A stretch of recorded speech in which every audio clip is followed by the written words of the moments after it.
Hello बच्चों, welcome to the fourth part of our number system chapter. तो हमने last जो हमारा पार्ट था उसमें हमने कहाँ पर ख़त्म करा था कि टर्मिनेटिंग डेसिमल्स होते हैं कुछ और कुछ नॉन टर्मिनेटिंग डेसिमल्स होते हैं। ठीक है, टर्मिनेटिंग डेसिमल्स क्या होते हैं कि जो डेसिमल के बाद किसी पॉइंट पर आकर रुक जाएं। ठीक है, तो वो सब क्या होते हैं टर्मिनेटिंग डेसिमल्स। और नॉन टर्मिनेटिंग डेसिमल्स क्या होते हैं कि या तो उनके ऊपर बार लगाओ। ठीक है, इसका मतलब क्या वो ये चलते जा रहे हैं आगे, ये कभी रुक ही नहीं रहे, या फिर इनके आगे जो नंबर हैं वो ऐसे रैंडम वे में जो है वो आगे बढ़ रहे हैं। मतलब उनके आगे बढ़ने में कोई पैटर्न नहीं है, मतलब उनमें ऐसे नंबर ऐसे आगे नहीं बढ़ रहे हैं कि उनके ऊपर हम बार लगा सकें। ठीक, तो ये सब क्या हो गया हमारे नॉन टर्मिनेटिंग, ये आगे चलते जा रहे हैं, ख़त्म ही नहीं हो रहे हैं वाले। ऐसे इनमें बार लगा हुआ है, ये भी जो है चलते जाएंगे, वैसे बार लगा ये भी चलता जाएगा। तो ये सब नॉन टर्मिनेटिंग डेसिमल्स हैं। अब हमारा नेक्स्ट जो टॉपिक है उसमें हम रेशनल नंबर्स को P/Q की फॉर्म में लिखना सीखेंगे। मैं आपको एक एग्जांपल दूं कि मैंने यहाँ लिख दिया 4.23। ठीक है, मैंने आपसे कहा कि इसको आप P/Q की फॉर्म में लिख के दिखाइए। P/Q की फॉर्म में लिखने का मतलब ये हुआ कि आप इसको अपॉन में, मतलब न्यूमरेटर और डिनोमिनेटर की फॉर्म में लिख के दिखाइए। तो ये तो बहुत आसान है, डेसिमल हटाया, ये डेसिमल हटा तो नीचे कितने ज़ीरो आएंगे, डेसिमल के बाद कितने डिजिट हैं, 2 डिजिट हैं, तो नीचे 1 के बाद 2 ज़ीरो आ जाएंगे। ठीक, नेक्स्ट क्वेश्चन। अब ये इसको P/Q के फॉर्म में लिखना है, तो डेसिमल हटा तो 1 के बाद 3 ज़ीरो आ जाएंगे। ठीक है, ये तो बहुत आसान है हमारा P/Q के फॉर्म में लिखना। अब नेक्स्ट क्वेश्चन है हमारा कि आप 0.6 बार को P/Q की फॉर्म में लिख के दिखाइए। 0.6 बार का मतलब क्या हुआ कि 0.66 dash dash dash dash dash. तो यहाँ पे अगर आप डेसिमल हटाएंगे तो 1 के आगे कितने ज़ीरो लगाएंगे, लगाते रहेंगे क्या है। तो आप ये P/Q की फॉर्म में तो आप लिख ही नहीं सकते इसको। तो इसको करने का मेथड क्या होता है, इसको करने के कुछ स्टेप्स हैं, 3 स्टेप हैं सिर्फ, वो आप ध्यान रखिएगा। हर क्वेश्चन में वही 3 स्टेप्स फॉलो होंगे। क्या स्टेप है, पहला स्टेप क्या है, जो हमारा नंबर दे रखा है उसको हम लेट कर लेंगे x. Let x equals to 0.6666 dash dash dash dash dash dash. ठीक है, 0.6 बार को मैं ऐसे लिख सकता हूँ। ये हो गई मेरी इक्वेशन नंबर 1, पहला स्टेप हो गया। नाउ अब ये बताइए, इस जो हमारा क्वेश्चन दे रखा है 0.6 बार, उसमें कितने डिजिट्स के ऊपर बार लगा है। हमारे सिर्फ एक डिजिट के ऊपर बार लगा है, तो हम इस इक्वेशन को मल्टीप्लाइंग इक्वेशन नंबर 1 बाई, तो हम इसको 10 से मल्टीप्लाई करा देंगे, मतलब 1 के आगे 1 ज़ीरो। अगर इस क्वेश्चन में 2 डिजिट के ऊपर बार लगा होता तो मैं उसमें क्या करता, उसमें 100 से मल्टीप्लाई कराता। अगर 3 डिजिट के ऊपर बार लगा होता तो मैं उसको 1000 से मल्टीप्लाई कराता। मतलब जितने डिजिट्स के ऊपर बार लगा होता है उतने ही 1 के आगे ज़ीरो लगा के हम उससे मल्टीप्लाई करा देते हैं। याद रखिएगा इस चीज़ को। तो अब जब भी मल्टीप्लाई होती है किसी भी इक्वेशन की, तो हमेशा दोनों तरफ मल्टीप्लाई होती है, सिर्फ एक तरफ मत करा देगा। अब लेफ्ट हैंड साइड में 10 से मल्टीप्लाई होगी तो ये बन जाएगा 10x। अब राइट हैंड साइड में जब 10 से मल्टीप्लाई होगी तो हमें पता है कि ये जो जब भी 10 से मल्टीप्लाई होती है, ठीक है, या 100 से 1000 से जितने से भी होती है मल्टीप्लाई, तो जितने ज़ीरो होते हैं उतने ही डेसिमल ये हमारा आगे चला जाता है। तो इसमें 1 ज़ीरो है तो जो डेसिमल है हमारा ये एक डिजिट आगे चला जाएगा, 6.6666 बार। ये हमारी इक्वेशन नंबर 2। यहाँ पर आप कंफ्यूज मत होइएगा कि ऊपर तो यहाँ पर हमने 0 ये पॉइंट के बाद हमारे 6 कितने थे, 4 6 थे। अब नीचे हमने लगा दिए हमारे 5, हमने 6 यूज़ कर लिए, 5 6 हैं, तो ये कहाँ से आया। तो ये जो डैश डैश है ना आगे, तो इसमें से हम कितने भी 6 हम अपने पास निकाल सकते हैं सॉल्यूशन करने के लिए। ठीक, हमारा जो एम होना चाहिए वो ये एम होना चाहिए कि डेसिमल के आगे जितने फर्स्ट इक्वेशन में डिजिट हैं, जैसे फर्स्ट इक्वेशन में डेसिमल के आगे कितने डिजिट हैं, 4 डिजिट हैं, तो सेकेंड इक्वेशन में भी डेसिमल के आगे 4 डिजिट होना चाहिए।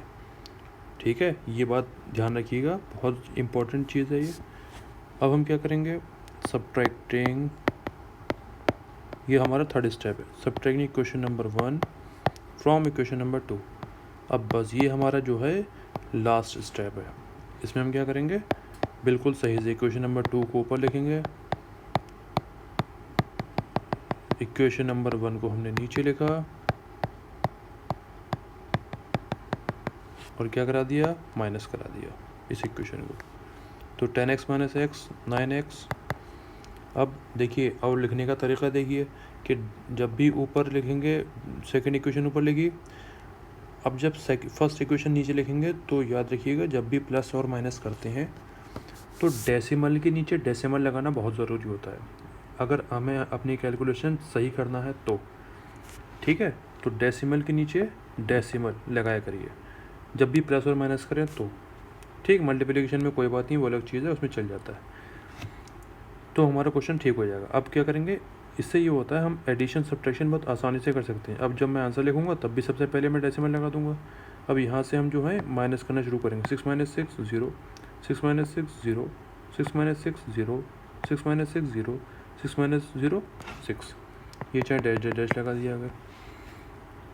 अब हमारा निकल के आ गया 9x इक्वल्स टू 6, तो x इक्वल्स टू 6/9, 3 2 6, 3 3 9, तो 2/3 इज़ माई आंसर। तो 0.6 बार को अगर हम P/Q के फॉर्म में लिखें तो क्या आता है, 2/3। Is that clear?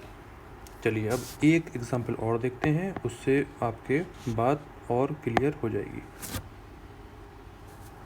एग्जांपल 0.428 बार। ठीक है, अब ध्यान से आगे बढ़ते हैं हम। 3 स्टेप हमने सीखे हैं, तो पहले स्टेप क्या करेंगे, let x is equals to 0.428 bar, सिर्फ 28 के ऊपर लगा है इसलिए सिर्फ 28 हम आगे बढ़ाएंगे, 4 को नहीं बढ़ाएंगे क्योंकि 4 के ऊपर बार नहीं लगा है। क्या बात समझ में आ गई? ठीक है, इक्वेशन नंबर 1। फिर क्या करते हैं, हम मल्टीप्लाई कराते हैं, सेकंड स्टेप हमारा मल्टीप्लाई किससे करा दें, बार 2 डिजिट के ऊपर लगा है इसीलिए मैं किससे मल्टीप्लाई करा दूंगा, 100 से। बताया था मैंने, जितने डिजिट्स के ऊपर बार होगा उतने ही 1 के आगे हम 0 लगा के मल्टीप्लाई करा देंगे। ठीक है, जब 100 से मल्टीप्लाई करेंगे इस इक्वेशन की, तो इक्वेशन में दोनों तरफ मल्टीप्लाई 100 से हो गई, तो ये बन जाएगा 100x। और यहाँ पर 1 के आगे 2 0 में 100 से मल्टीप्लाई हो रही है, तो जो डेसिमल है मेरा 2 डिजिट्स के आगे चला जाएगा, जंप मार देगा, 42.82828। अब देखिए मेरे डेसिमल के बाद फर्स्ट इक्वेशन में कितने डिजिट हैं, 1 2 3 4 5 6 7, तो यहाँ भी मैं 7 लिखने की कोशिश करूँगा, 1 2 3 4 5 6 7, हो गए 7, इक्वेशन नंबर 2। ठीक, ये छोटी छोटी मगर मोटी बातें हैं, इस पर बहुत ध्यान रखिएगा इन बातों को। अब हम क्या करेंगे, subtracting equation number 1 from equation number 2। ठीक, तो 100x is equals to 42.8282828 dash dash dash dash dash. और जब फर्स्ट इक्वेशन लिखूँगा मैं तो ध्यान से डेसिमल के नीचे डेसिमल 0.4282828। ठीक है, ठीक है, ठीक, डेसिमल की डेसिमल। अब माइनस करा देंगे, 100x माइनस एक्स 99x। जब इधर का सॉल्यूशन कराएंगे राइट हैंड साइड का, डेसिमल की नीचे डेसिमल और लास्ट से माइनस करना शुरू करिए, 8 minus 8 0, 2 minus 2 0, 8 minus 8 0, 2 minus 2 0, 8 minus 8 0, 2 minus 2 0, 8 minus 4 4, 2 minus 0 2 4। तो हमारा आ गया 99x इज इक्वल्स टू 42.4। तो x is equals to 42.4/99, decimal हटा के नीचे एक 0, तो 424/990। इसको रिड्यूस करा दें, 2 2 4, 2 1 2, 2 2 4, 2 4 8, 2 9 18, 2 5 10। ठीक है, तो हमारा आंसर यहाँ पर आ गया 212/495। उसका मतलब ये हुआ कि 0.428 बार को अगर हमें पी अपॉन क्यू के फॉर्म में लिखना हो तो 212 upon 495 will be my answer. Okay.